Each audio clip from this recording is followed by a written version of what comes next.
تہجد سے تقدیر بدل جائے گی۔ رات کو اٹھ کر اللہ سے مانگو تو صحیح۔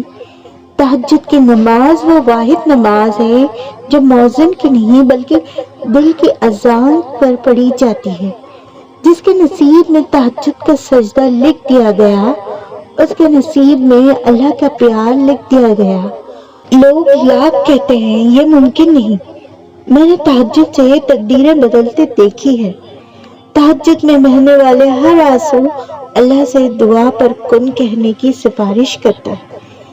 تہجد پڑھا کرو، کوئی ملے یا نہ ملے، اللہ مل جاتا ہے، اور جب اللہ مل جاتا ہے تو سب مل جاتا ہے۔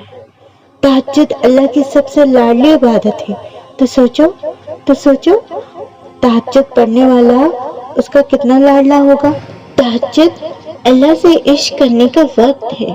اللہ اسے ہی تہجد کے سجدے نصیب کرتا ہے جسے اپنے عشق میں مبتلا کرنا چاہتا ہے۔